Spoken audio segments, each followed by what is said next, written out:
The broadcast is now starting. All attendees are in listen-only mode.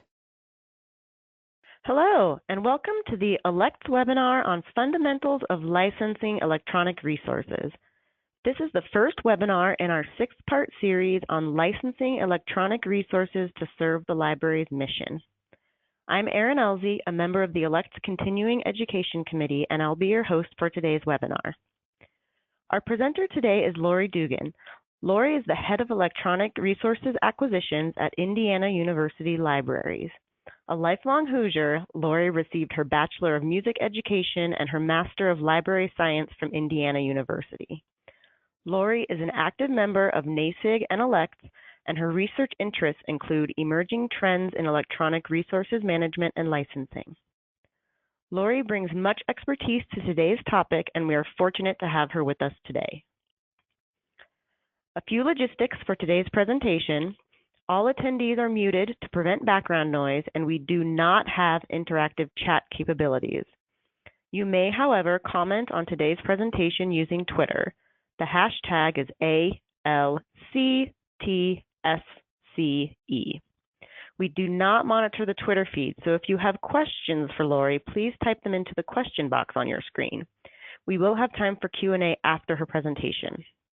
This webinar is being recorded, and you will receive an email with links to the recording and presentation slides shortly after the presentation concludes. And now we'll turn it over to Lori. There will be a slight delay as we change presenters.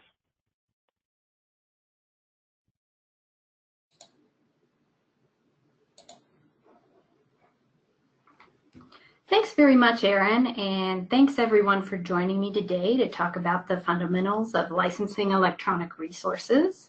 As Erin said, this is part 1 of a 6-part series on licensing electronic resources. So today we are really going to be covering the basics of licensing, including the general structure of license agreements, as well as how to complete an inventory of preferred terms for your individual institution, and how to go about getting those more preferable terms into your license agreements for your institution.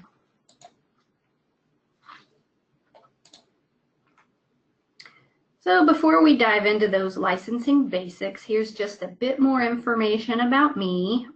First, I will make that obligatory statement that I am not a lawyer, nor do I have a background in law or any formal legal training, but I have been engaged with licensing electronic resources for Indiana University Libraries for over 10 years now.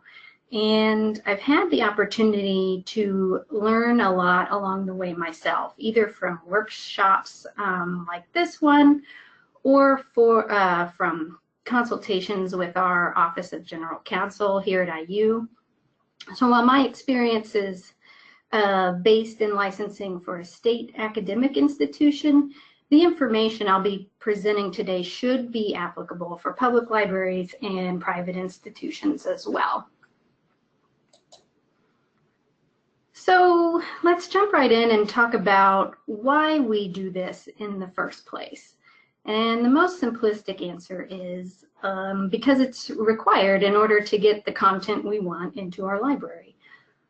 The content providers who vend electronic resources to our libraries are heavily invested in protecting the copyright of the content they offer, either as the actual copyright holder or as the host for the copyrighted content. So more often than not, the procurement process for obtaining electronic resources for libraries involves the acceptance of some terms and parameters outlining the agreed upon use for that electronic content. And those terms we agree to in the form of a license agreement are above and beyond what we would consider fair use under copyright law. So that's why it's so important to understand and to pay close attention to the terms we are agreeing to.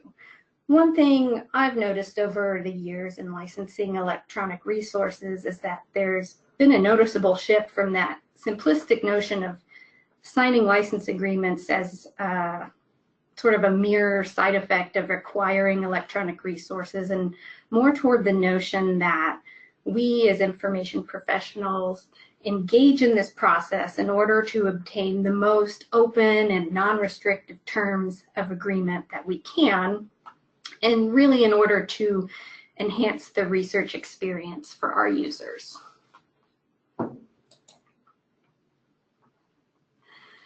There's a variety of different types of license agreements one might encounter when working with electronic resources. And I break some examples down here into non-negotiated types and negotiated types. And so when I use the term negotiated, I'm really referring to some kind of back and forth between the library and the vendor on the terms of the arrangement, regardless of how extensive that back and forth might be. So a non-negotiated agreement would refer to terms that are generally or passively accepted by the institution or the end user with no amendments or changes to those terms. So one example of a non-negotiated agreement would be a terms of use statement, which is typically located somewhere on the website. And we call that manifest assent when we are essentially accepting those terms of use just by means of viewing the content. A click-through license would be terms of use and conditions that you may not negotiate, but you are actively accepting the terms by ticking a box or otherwise clicking a button registering your acceptance of those terms. Shrink wrap licenses, which are indicated there on that third bullet, are more associated with physical items such as a CD-ROM or another external storage type of device. And that refers to an agreement that you have essentially accepted just by merely opening the packaging for that material. Shrink wrap licenses are less common now that we are seeing most of our content hosted online, but they do still exist out there in the wild, and so it's important to know what you're dealing with if you do happen to encounter it.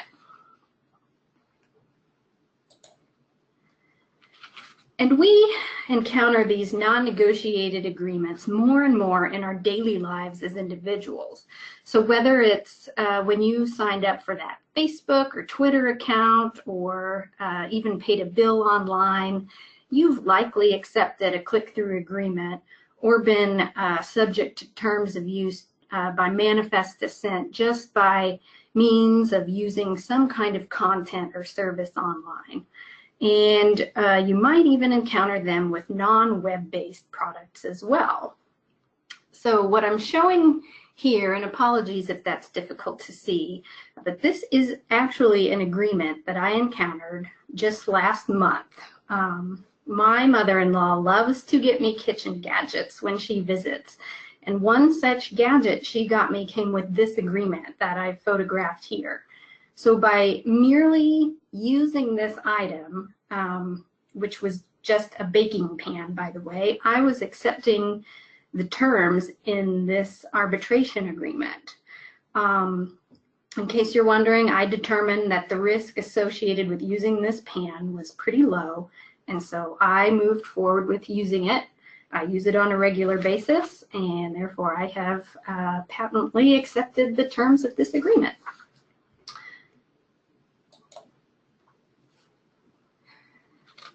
Shifting over to those agreements that require a bit more attention and may require a bit of back and forth with the content provider, we're going to take just a closer look at negotiated licenses. And here I want to stress that unsigned terms of use are also up for negotiation. So don't think that modifications or amendments are off the table if you are presented with a static terms of use page rather than an agreement that comes your way as a separate document or requires a signature, etc. Let's take a quick look at some common components of a license agreement. And I'll quickly note here too that the bulk of the next few screenshots came from the LibLicense site. LibLicense is an extremely useful resource for e-licensing professionals, no matter what level of experience. They have a variety of resources on their site, as well as a really active listserv with really constructive conversations on licensing and copyright issues. And you can see the link to LibLicense there at the bottom of this screenshot, and really a wealth of information there and worth taking a look at as you develop the licensing program at your own library. So now for some typical sections you might see on a license agreement. First, you'll likely see a preamble section, such as the one shown here. This sets the tone for the agreement, and it defines the entities entering into the agreement, their address, their country of origin, etc. You'll also see here that the entity who is the content provider is going to be referred to as the licensor, and the subscribing entity will be referred to as the licensee. For the rest of the document, which is a pretty common thing to encounter in that license preamble. Other common terms might be provider and customer, or the company and the subscriber, or some variation on that theme.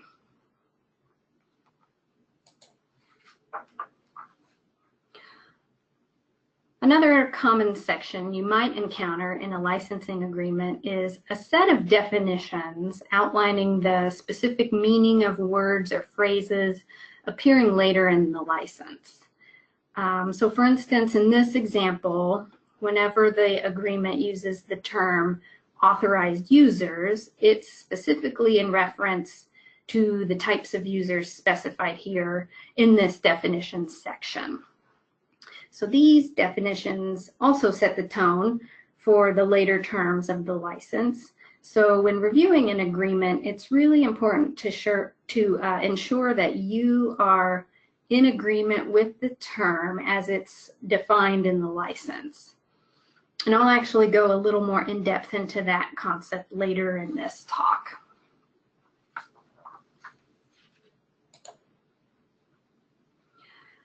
You'll likely encounter a section indicating the nature of the materials you're looking to license, and perhaps some kind of copyright statement indicating who owns the intellectual property contained within the resource, and some kind of statement granting the license to use the materials.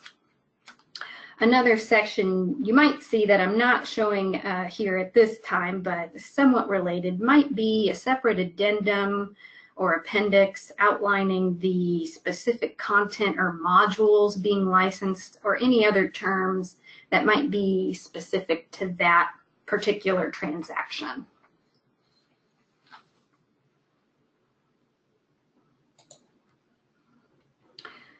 And you'll likely encounter a section indicating the allowable uses of the materials. So it's here where you'll typically find common terms about printing, copying, downloading the content, interlibrary loan, if that is permitted, course reserves, scholarly sharing, etc.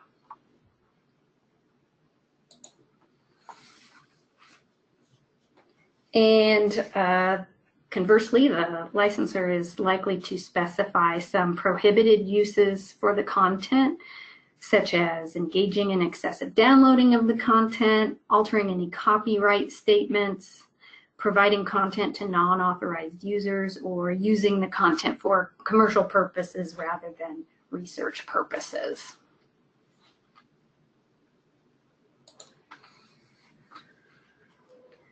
It's common to encounter some kind of warranty section as well. So here the licensor is warranting or guaranteeing that they have all rights and permission in place to offer this content to the licensee. Here the licensor might also put some limitations on that warranty, such as a cap on liability or any damages resulting from the use of the content. And here's where you might encounter the dreaded indemnity clause. That could be somewhere around this section as well in a license. I'll get a little more in depth on indemnity in just a few minutes, but if that one is making your ears tingle, then it's with good reason. And there's also often a section outlining some more general or miscellaneous terms. And you might find governing law and jurisdiction clause somewhere around this section of the license as well. And that outlines where and how any kind of dispute resolution might take place. That's another term that I'll talk a little bit more in depth in a little later.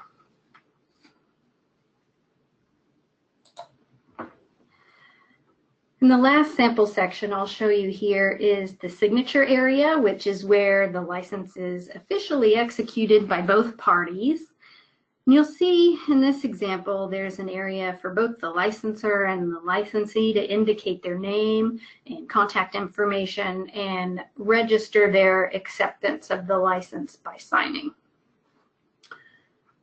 I'll just note here that I'm really highlighting some of the most commonly seen sections of a license agreement, but in truth, no two license agreements are alike. So it's difficult to make a blanket statement about what components or specific terms you'll encounter on any given license.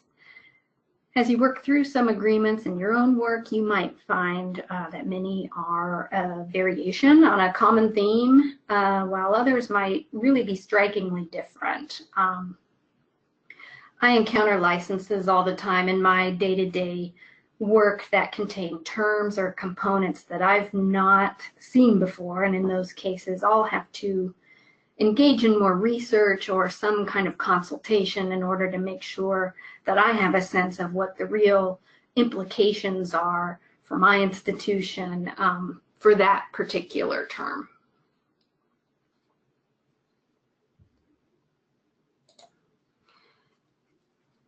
So it's that consultation piece that I want to turn to now, because before engaging with a content provider on any given agreement, it's really worthwhile to have some information about your own institution in hand. So shown here are 4 questions you can explore for your institution in terms of licenses. And to gather these answers, it's a really good idea to build yourself a network of contacts who can assist. So this could be an office of general counsel or legal counsel contact if you are at a larger institution. It could be an experienced member of, say, an external purchasing department, or someone who is already conversant in working with external vendors. And this could be someone at a larger branch or at the state level if you're working within a public library. And it might be even a colleague at a similar institution to yours. And I'll call back to that LibLicense site here as well, because I found just their site and especially the archive of their listserv to be a great resource when I'm thinking through a particular issue for licensing. So begin to gather information to have on hand for your institution. There may be, as I indicate here, terms that your institution requires to be present in the agreement.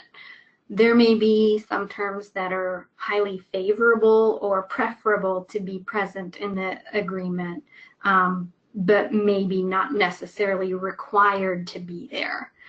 There are likely to be terms that need to be stricken or omitted from the license altogether if you encounter them. And there may be terms that need to be amended or altered if you encounter them.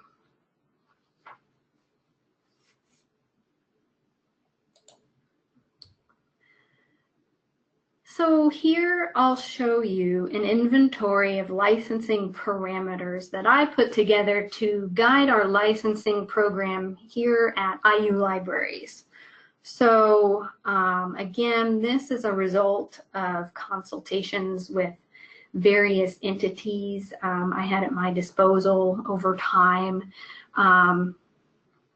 Our licensing program here at IU has really expanded over the years from sort of a very small and limited list of terms to watch out for to this more lengthy list.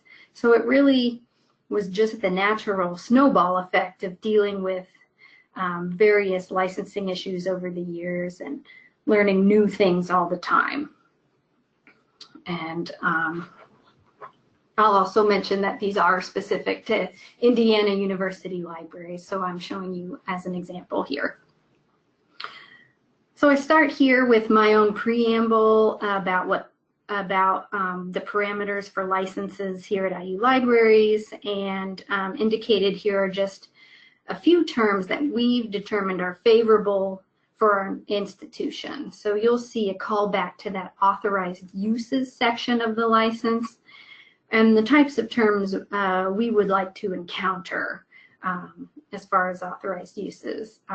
There's language about content, archiving, etc.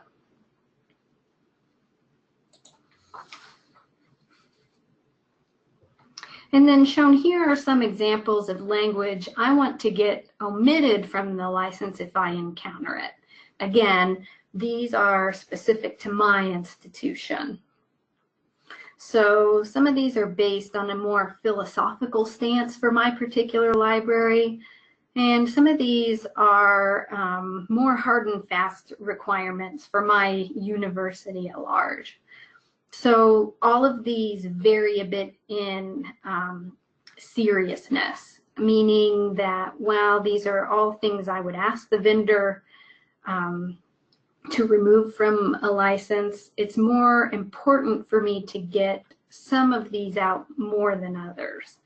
And having said that, now is a good time to call out one of the more universal terms that I'd say most institutions are going to have a similar stance on, and that would be that indemnity clause I mentioned earlier. And you'll see that I call that out on bullet number 3 here on this list. So indemnity is referring to one party's obligation to defend one party against the claims or a breach of license from another third party. And that defense may entail a financial obligation. So any term that indicates that your institution as the licensee is going to indemnify the licensor, or in other words, pick up the tab if a problem arises, that type of term is a good candidate to be omitted from the agreement. And another one to explore individually within your institution might be arbitration. My institution took a hard line against any kind of clause requiring binding arbitration as a venue for conflict resolution. So I've added that here as language that I watch out for and omit when possible.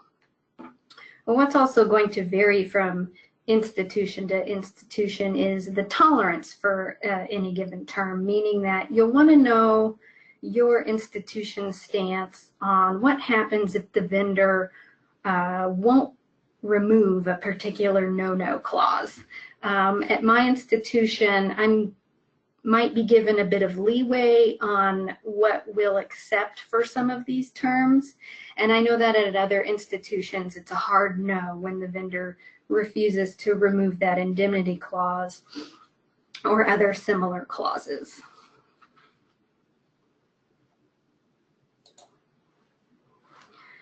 So finally, here are some terms that I amend or request to be changed if they aren't written according to the preferences of IU Libraries and the license. For instance, in bullet 1, as a public institution, IU Library serves walk-in users from the general public as well as our faculty, staff, and students. So I would want to be sure that authorized users over in that definition section of the license are defined in that specific way within the license agreement.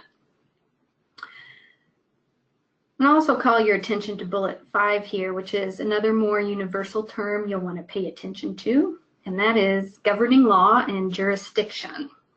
So that refers to a clause defining the specific laws that will be used to interpret the agreement and the venue for the resolution of any disputes.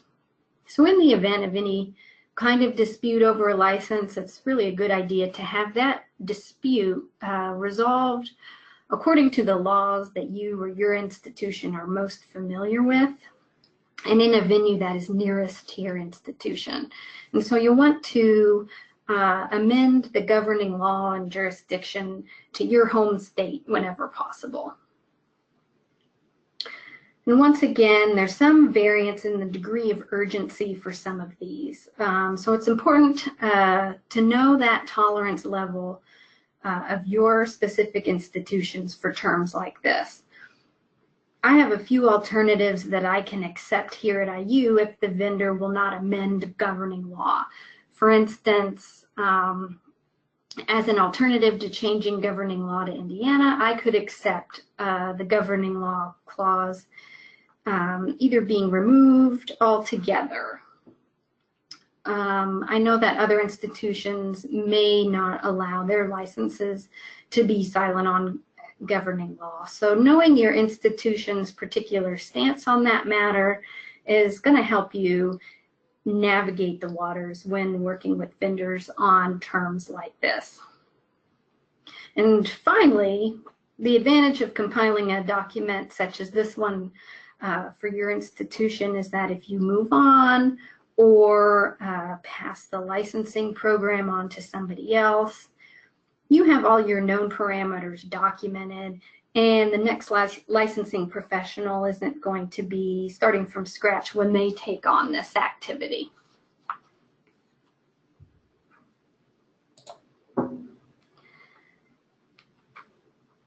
So with your individual institution parameters in your pocket, you are now ready to read the license agreement and make your requests of the vendor. So basically, you're now ready to get to where you need to be in order to come to an agreement with the content provider about the license terms.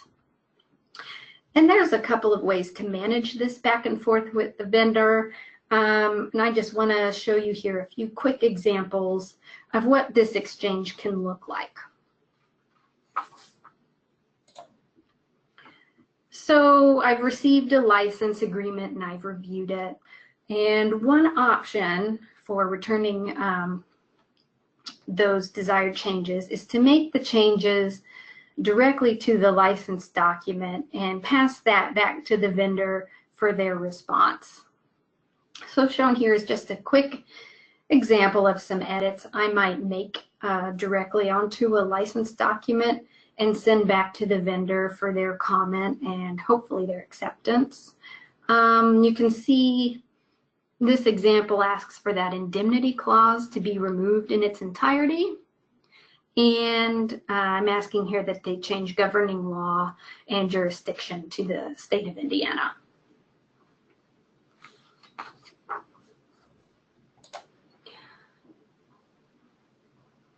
Another way to register your requested changes with the vendor is to send a digest of your requests via email. And this is actually my preferred method because you get a record of that back and forth with the vendor within the email string, and it's got that date and timestamp. So when I refer back to an agreement at a later date, which I often have to, I can have that corresponding conversation in hand that will remind me about how we made our way to the ultimate conclusion and on the agreed upon terms.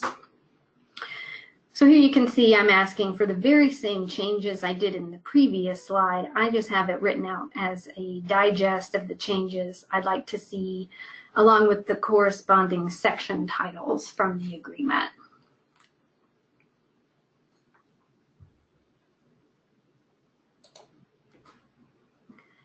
And there will be times when your requests are not met with a positive response.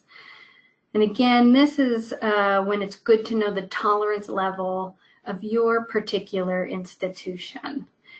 So you might have the okay to proceed if some of those requested changes are rejected by the vendor, and then again, you might not. It really boils down to the level of perceived risk of proceeding with the terms not being written as preferred by your institution. So if that level of risk is deemed too high, then ultimately the answer will be no. We aren't going to proceed with acquiring this particular resource.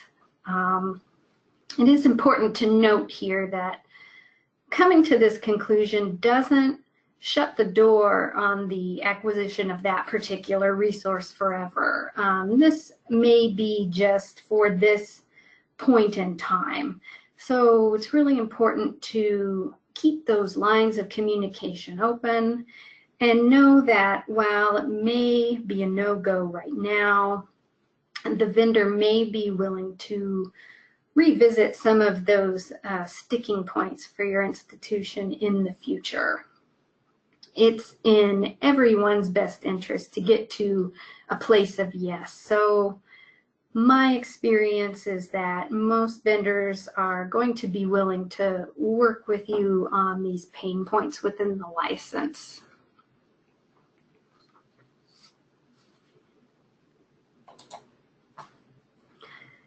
So when your changes are accepted, you're likely to get an updated document from the vendor reflecting your agreed upon changes. And now is a good time to take a second look at that document just to make sure that this fresh copy has the language indicated specifically as you requested. I myself can recall one particular instance where a vendor indicated to me that they had accepted my requested changes. But when I scanned the amended copy that they had sent back to me, they had actually changed governing law to their secondary venue that was preferred to them and not to my preferred venue. So having said that, it's really worth at least another quick scan of that freshly amended copy just to be scrupulous.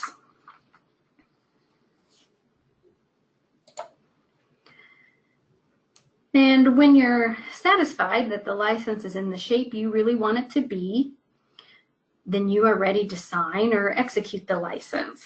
So when it comes to executing the license, you'll need to know who actually has the authority to sign licenses or contracts at your institution. It could be a library administrator or even someone in the department external to the library, but do determine who at your institution actually has signature authority at your institution, and don't assume that you are able to sign that license yourself on behalf of your institution. So once signed, you might be returning a scanned copy to the vendor or a signed hard copy via some kind of mail delivery. So it's important to hold on to a signed master copy for yourself, for your own files. And then the vendor then typically countersigns that document you returned, and then they'll return that to you either electronically or as a hard copy. And again, you'll want to retain a copy for your institutional records as well. But one thing I've noticed is recently a handful of vendors are now moving toward an electronic signature using something like Adobe, DocuSign, or some other similar means. And I actually haven't gone down that path here at IU. When agreements are sent to me asking for an electronic signature, I'm still falling back on our original process of signing a hard copy and returning a scanned or hard copy to the vendor. As I have with all of the elements of our licensing program here, I'll just have to see what our institutional tolerance for e-signatures is going to be, or what our procedure internally should be before I move forward with actually returning any licenses in that way.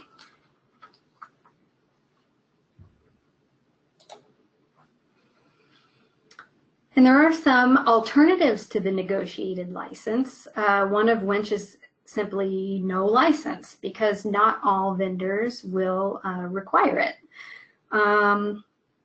Also, just quickly want to mention here that there's also what's known as the Shared Electronic Resource Understanding, or CERU. CERU is a project of the NISA organization, and it is essentially an alternative to the traditional license agreement. So this could also be an alternative to try when you are having trouble coming to agreed upon terms with a content provider. Adopting CERU would essentially amount to a shared understanding between the institution and the content provider on the agreed upon uses of the content, and that's as outlined on the NISA website, which I have indicated here. And it removes that licensing back and forth from the equation for both parties. So there is a bit of time and cost-saving benefit to adopting CERU as well. So as you develop the licensing program at your own institution, would be worth your while to take some time to explore the CERU project and see if that is going to have some applications for you.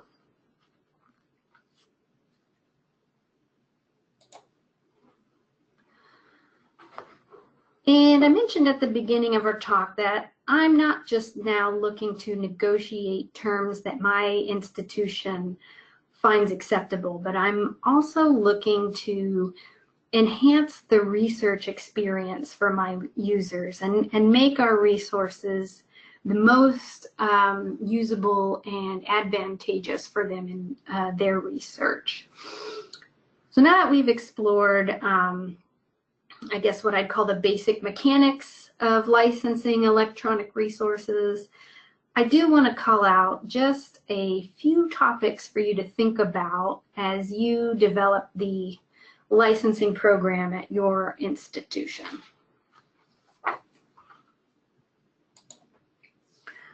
So the first topic I'll note is text mining. So text mining is a form of research that involves extracting information from large data sets for textual analysis for research purposes.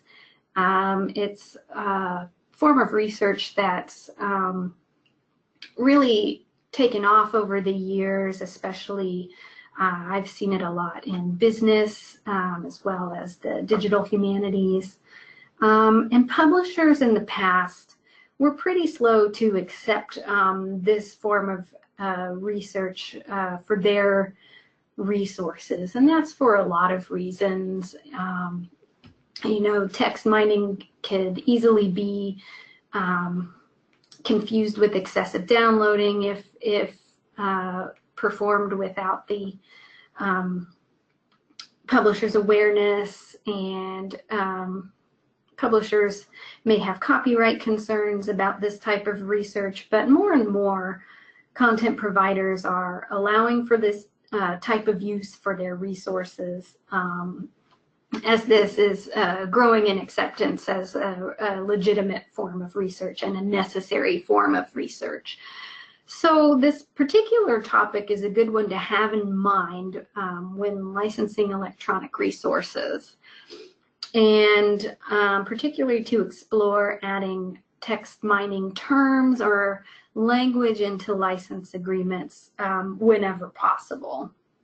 So what I'm showing here on this slide is some sample text and data mining language from the LibLicense model license.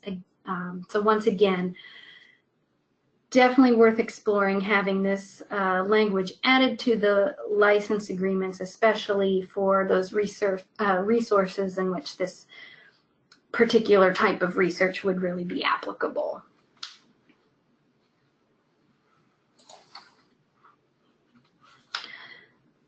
And another topic I'll note is accessibility and ADA compliance.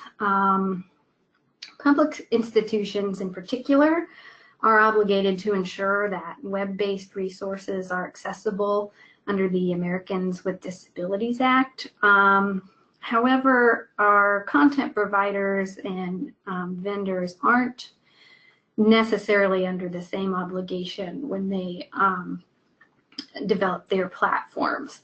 So exploring language addressing ADA compliance and requiring the vendor to comply with those guidelines on their platform is advisable as you develop the licensing program at your institution. So shown here is some sample language. Again, it's from that LibLicense model license, and this is something you could use as a model for your own institution if this is a term you'd like to insert into license agreements.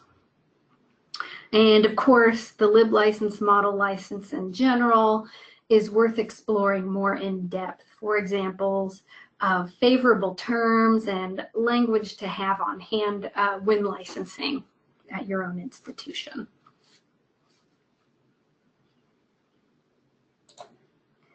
So finally, I want to make a quick note, as your institution may have some different parameters for dealing with international vendors, so those non-US content providers. We recently updated our licensing procedures here at IU because we learned some new information and guidelines from our university purchasing department regarding the payment of taxes and other types of international concerns. So it might be worth adding this topic to the mix as well when you're consulting others at your institution on the specific licensing and purchasing parameters for your institution. And definitely take care if you receive requests to license library content that is vended from within a sanctioned country. This is something that seems kind of obvious, I guess, to me in hindsight, but it's honestly something that had never occurred to me before it came my way as a directive from our legal counsel office here at IU just a few years ago. So at this particular point in time, US sanctioned countries or regions are Cuba, Crimea, North Korea, Iran, Iraq, and Syria. And I'll just note that this list is a snapshot in time because that list does change from time to time. The US sanctions program obviously is a fluid and dynamic, but do take care and consult with somebody above you if you ever receive a request for a resource vended from within a sanctioned country. The likelihood is going to be pretty low that you would, but just something to keep in your pocket just in case. So this has been an overview of those basic fundamentals of licensing electronic resources. Looking ahead in this series, you can look forward to more in-depth information on specific types of licensing terms, managing that license agreement, and some more detailed negotiation strategies for getting the license to where you want to be. So thank you again for joining me today. And with that, I would love to hear any questions there might be. Great. Thank you, Lori. This has been a really great introduction to the fundamentals of this. So as Lori said, we now have time for questions. So if you do have any and you have not yet done so, please type your questions into the question box in your GoToWebinar toolbar on the side.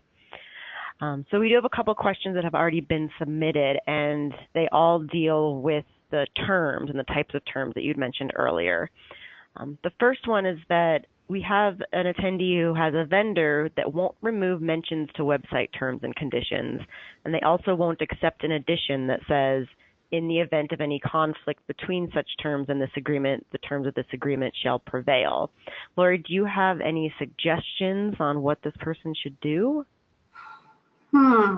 That is interesting. So to make sure I understand, there's a separate terms and conditions on the website, and they won't indicate that the signed license agreement will prevail over those terms and conditions. And they won't, what was the second one?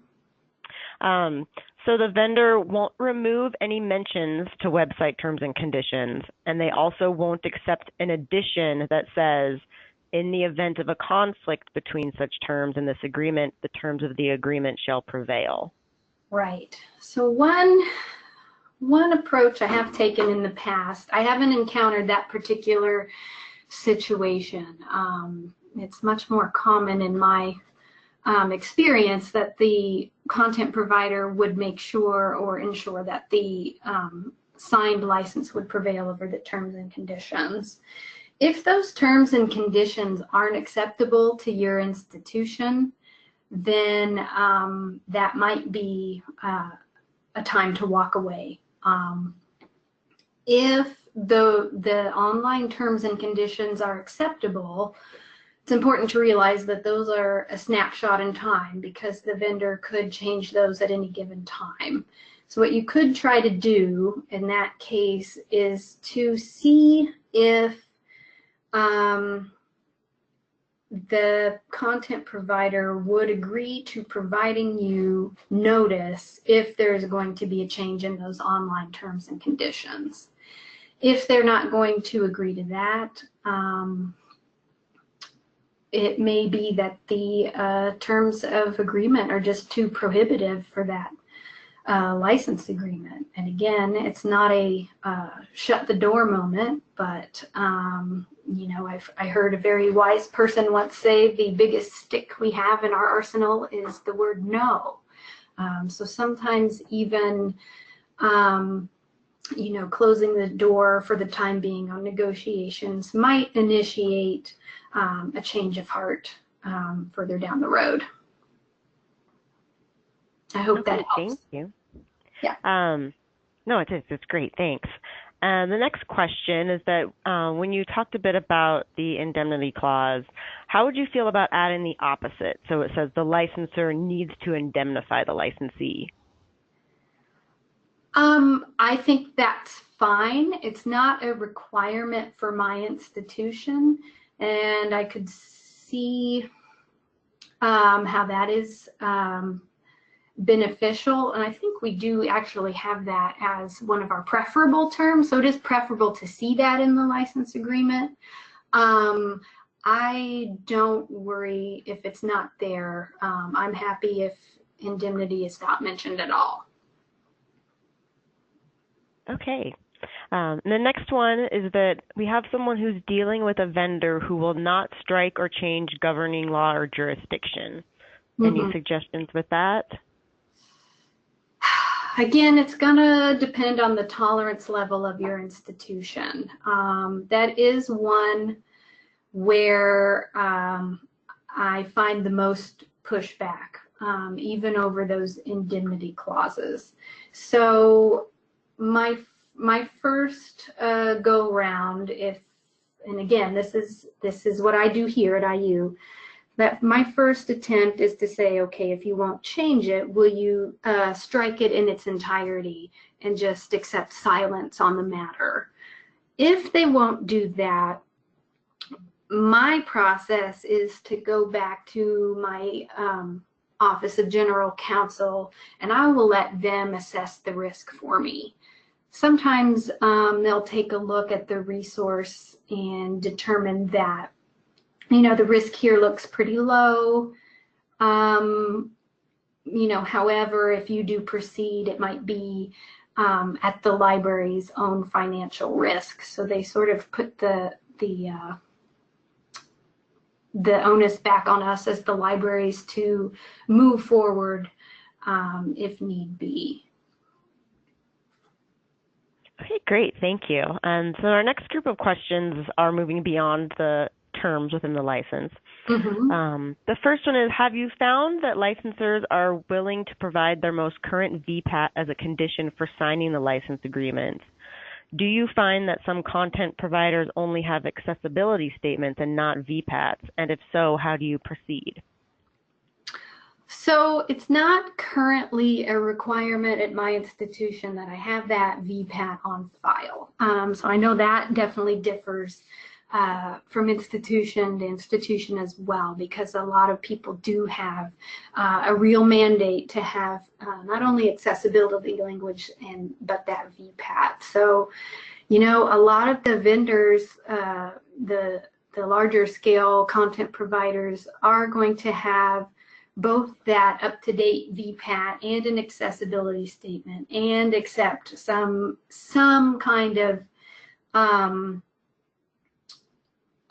accessibility language in the license agreement. I'll say in the event that they do not, you'll need to know, again, what the tolerance level is going to be at your individual institution. So you might have a tiered approach to accessibility language in the license agreement, saying, okay,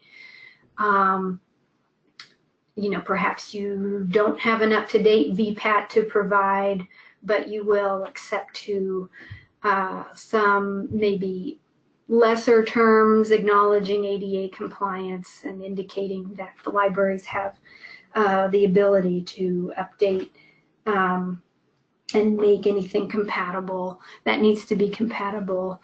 So it's really going to depend, licensing is so situational and specific to every institution. So it'll depend again on that tolerance level. Okay, thank you. And the next one is there an existing current list of the sanctioned countries that you mentioned at the end of the presentation, like somewhere everyone can access online to see that list? Oh, that is a great question, and now I realize I probably should have linked to it. But the United States State Department should have a list of sanctioned countries. My Office of General Counsel is really honing in on countries in which the U.S. has what they call comprehensive sanctions. So there's several different degrees of sanctions type programs. So they really ask me to be sure to watch out for those countries that have comprehensive sanctions by the U.S. And so you can find those on the U.S. State Department website. Okay, great, thanks. And then we do just have one more question before we wrap up. And it's that for restrictions on references to copyright laws of other countries, would you put that in your license? Can you repeat the question? I'm sorry. Yeah, the question that came in is just any restrictions on references to copyright laws of other countries. Restrictions, copyright laws of other countries. So is the restriction on the part of the institution? I guess I'm not understanding the question. Sorry. No, that's okay. And unfortunately, we don't, unless this attendee decides to type in a new reworded question, we don't have a way to ask. What I interpret it to be is that would you, within your license, mention any restrictions due to the copyright laws of other countries? Oh, hold on, we've had it submitted. So in quotes, they responded with, "We will follow U.S. copyright law and the laws of the country in use." Okay. We will follow U.S. copyright law and the laws of the country in use. That is not one I've seen before, so I'm still not sure if I have a good answer. Okay. I'm so sorry. I end on that note because I think what I'm not understanding, so this is in the agreement and it's requiring the licensee to follow not only U.S. copyright law, but recognize the copyright laws of another country? So actually we've had a little bit of interaction here. We've got another person who responded to clarify how they're seeing this question, and this attendee is from Canada, and they say that here in Canada they try to change any references to U.S. copyright to Canadian copyright law. So have you encountered that? So let's say it's a database that's hosted by England. Got it. They're like, yeah, would you have them change it to say U.S. copyright law? Okay. Now, sorry about that. I understand the question and I have encountered it. That is a situation where I had to go to our Office of General Counsel and get their input because I am by no means a copyright expert and I do not know the ins and outs of copyright law in other countries, certainly. So I had to have a legal expert make the call on if the acceptance of that term was fine. And in my case, it was, if memory serves, fine because the copyright laws of the other country were deemed similar enough to ours to go ahead and accept. So that's one situation where definitely consultation from someone in your network, I think, would be needed in order to move forward. Because I'm guessing the country of origin for that particular content provider is going to be really reluctant to alter the copyright covering their own content. All right, great. Thank you. And thank you to the collective who came in and helped us clarify that question. It really is appreciated. Thanks. Sorry about that. No, that was great. So that will be our last question, and it's time for us to wrap up today's session. We are glad that you could be with us.